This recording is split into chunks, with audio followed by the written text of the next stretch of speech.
Natural hair colour కోసం చూస్తున్నారా? అయితే Anoos henna and black expert వాడండి. నమస్తే రమగారు. నమస్తే జయ. రమగారు, సప్త శనివారాల వ్రతం బహుశా ఇదివరకు కూడా ఉండుంటుంది, ఎప్పటి నుంచో ఉండుంటుంది.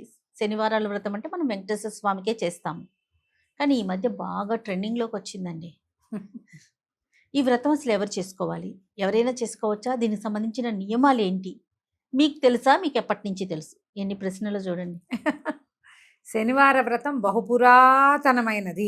ఎస్. మామూలుగా శనివారాలు మొక్కుకోవటం వెంకటేశ్వర స్వామికి మొక్కుకొని చేసుకుంటారు.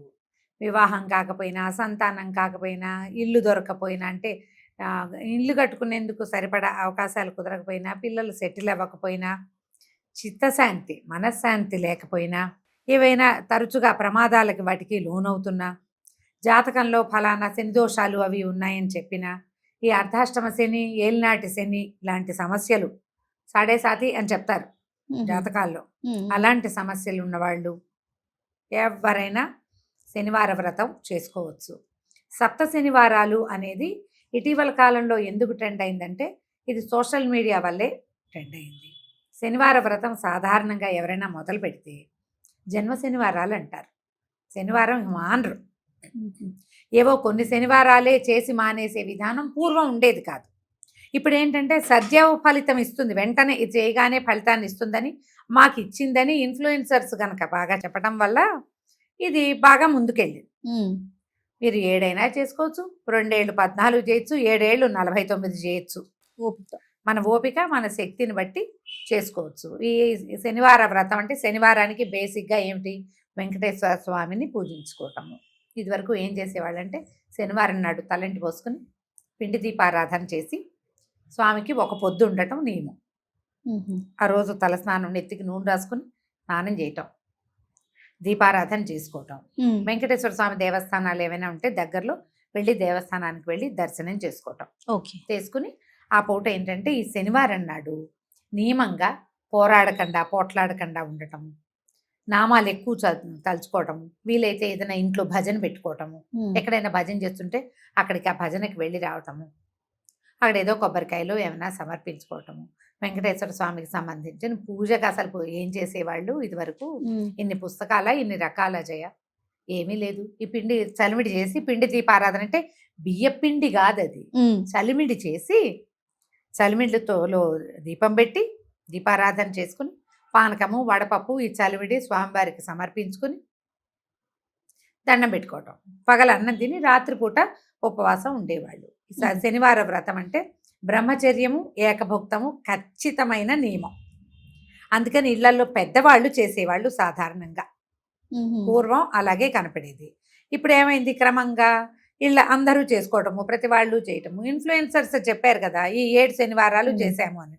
మామూలుగా మనకి పూజ అంటే మన ఇంట్లో ఒక దేవతార్చన, ఒక విధానం ఉంది, ఒక మండపం ఉంది, ఒక షెల్ఫో, ఒక మందిరమో ఉంది, ఆడ వెంకటేశ్వర స్వామి ఉన్నారనుకో, అప్పుడు దీపం పెట్టుకోవటము పూజ.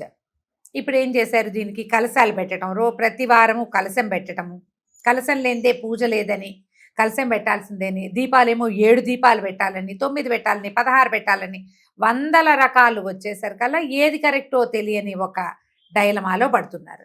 7 శనివారాలు అని చెప్పారు కాబట్టి 7 దీపాలు పెట్టాలన్నది కూడా ఒకటి కనపడుతుంది. ఆ దీపానికి పసుపు రాయాలి, బొట్టెట్టాలి, కుంకం పెట్టాలి, వాటి నిండా పువ్వులు పోయాలి, అలంకరించి ఫోటోలు తీయాలి. ఈ గోల ఎక్కువైపోయింది. నేను ఈ గోలలు సమర్థించనమ్మా. పూజ ఫోటో తీయటానికి కాదు, ముఖ్యంగా చెప్తున్నాను నేను. నేను సప్త శనివార వ్రతం చేశాను అని నీకు పూజ అయిపోయాక, నీ పూజలు అయ్యి నీకు ఏదో నా ఫలిస్తే, నాకు ఇలా జరిగింది, నేను ఇది చేశాను అని నువ్వు చెప్పితే ఒక రకంగా ఉంటుంది. నువ్వు మొదలుపెట్టే వాటిని అన్ని వీడియోలు తీసి పెట్టుకుని ప్రతిరోజు పెట్టి తర్వాత నీకేదో ఫలితం వచ్చిందంటే నువ్వు దేనికోసం చేసావు? నువ్వు ఫలితం కోసం పూజ చేసుకుంటున్నావా, లేకపోతే ప్రదర్శన కోసం చేస్తున్నారా? మీరు ఫలించాలంటే పూజ మొట్టమొదట అమ్మ దయచేసి మరోలా భావించకండి, ప్రదర్శన మానేయండి, ప్రదర్శనకి వెళ్ళొద్దు, అసలు పూజ చేసుకోండి. పూజ, ఆ పూజకి వెంకటేశ్వర స్వామివి బోలెడన్ని స్తోత్రాలు ఉంటాయి. మీరు పూజ ఎన్ని పువ్వులు పెట్టారు, ఎంత దీపం పెట్టారు, ఎన్ని దీపాలు పెట్టారు, ఎంత అలంకరణ, అసలు అది ఇంపార్టెంట్ కాదు. అవునండి. మీరు ఎంత నియమాలను పాటించారు, ఎంత భక్తి శ్రద్ధ ఎంత శ్రద్ధ, ఎంత భక్తి ప్రపత్తి మీకున్నాయి. మీరు వెంకటేశ్వరుని యందు ఎంత ఆస్థ నమ్మకం కలిగి ఉన్నారు. ఆయనని సంతోషపెట్టేలాగా ఆయనకి స్తోత్రం ఎంత చేశారు. స్తోత్రం చెయ్యండి. దీనికి వెంకటేశ్వర సుప్రభాతం, ప్రపత్తి, స్తోత్రం, తర్వాత మంగళాశాసనం, వెంకటేశ్వర కరావలంబం, వెంకటేశ్వర వజ్రకవచం, గోవిందనామాలు, ఇలా 8 రకాల స్తోత్రాలు మనకు అందుబాటులో ఉన్నాయి. శనివారం నాడు శ్రద్ధగా చదువుకోండి. అవకాశం ఉండి మీ దగ్గర పురుష సూక్తం పుస్తకాలు ఉండి వాటితోటి అర్చన చేసేది వచ్చిందా, వచ్చింది. మీకు రాలేదా, రాలేదు, ఏం పర్వాలేదు.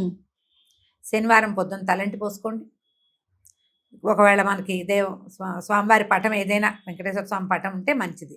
లేకపోతే ఈ ఒక పళ్ళెంలో తిరునామని రాసుకోండి. తెల్లటి నామం మధ్యలో ఎర్రటి బొట్టు పెట్టి పాదం పెట్టుకుని అదే స్వామివారిగా దండం పెట్టుకోండి. పటాలు ఇప్పుడు దొరికేస్తున్నాయి కాబట్టి మనకు ఆ ఇబ్బంది లేదు. చిట్టి ప్రతిమలు ఉన్న వాళ్ళు ఉంటారు, ఒకటి ముఖమే ఉన్నది కూడా ఉంటుంది, అదైనా పెట్టుకోవచ్చు. శుభ్రంగా కడిగి పెట్టుకోండి. గంధం అంటించి తర్వాత దాని మీద కుంకుమ బొట్టు పెట్టుకోండి. దీపారాధన, మామూలు దీపారాధన చేసి, మామూలుగా మొదట దీపారాధన చేసేసి చలిమిడి చేయండి. బెల్లము, బియ్యపిండి, తర్వాత కాస్త నెయ్యి, కొద్దిగా ఒక్క పాల చుక్క వేస్తే మీకు ఏంటంటే అది చక్కగా ముద్ద అవుతుంది. రోట్లో వేసి దంచినా చలిమిడి ముద్ద చేసుకోవచ్చు. చేత్తోటే శక్తి కొద్దీ నలిపి, మా అమ్మ అయితే చేత్తోటే చేసేవారు. బాగా నలపాలి దాన్ని. వేడెక్కి బెల్లం కరిగి బియ్య పిండిని పట్టుకుంటుంది. మిక్సీలో కూడా వేసుకోవచ్చు. వెసులుబాటు. మీకు 7 దీపాలు పెట్టుకోవాలనే ఆసక్తిగా ఉంటే పెట్టుకోండమ్మా.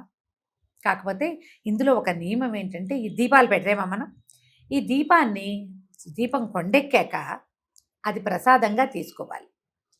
దీని నిండా పువ్వులు పోసి, పసుపులు పెట్టి, బొట్లు పెట్టి, కుంకాలు పెడితే దాన్ని ఎట్లా ప్రసాదంగా స్వీకరిస్తాం మనం? కాబట్టి దీపానికి బొట్టు పెట్టాలన్న నియమం లేదు, అక్కర్లేదు. మీరు చలివిడితోటి గుండ్రంగా చేశారా, ఒక దాంట్లో ఇట్లా చెయ్యేసి నొక్కితే గుంట పడుతుంది. అవును.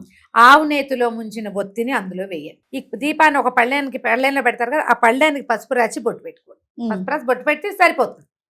ప్రతి దీపానికి పెట్టక్కర్లేదు. ఇది చలివిడి దీపంలో ఇది ఒత్తి వేసి వెలిగించండి. కొంత చలివిడి, వడపప్పు, పానకము, పాలు పెట్టదలుచుకుంటే పాలు, పళ్ళు, మీరు అన్నమో పాయసమో చేయదలుచుకుంటే మీ శక్తి. ఇవన్నీ చేయాలన్న నియమం కాదు. బేసిక్గా చేయవలసింది చలివిడి, వడపప్పు, పానకం చాలు. అరటిపళ్ళు, మన శక్తి ఒక కొబ్బరికాయ కొట్టటము పెట్టుకోవచ్చు. ఇవన్నీ పెట్టుకుని ఈ స్తోత్రం అంతా చదువుకున్న తర్వాత స్వామివారికి నివేదన చేసి దండం పెట్టుకుని ఆ దీపాన్ని కూడా స్వామికి సమర్పించుకుంటాం. అప్పుడు మంగళాశాసనం చదువుకుంటాం.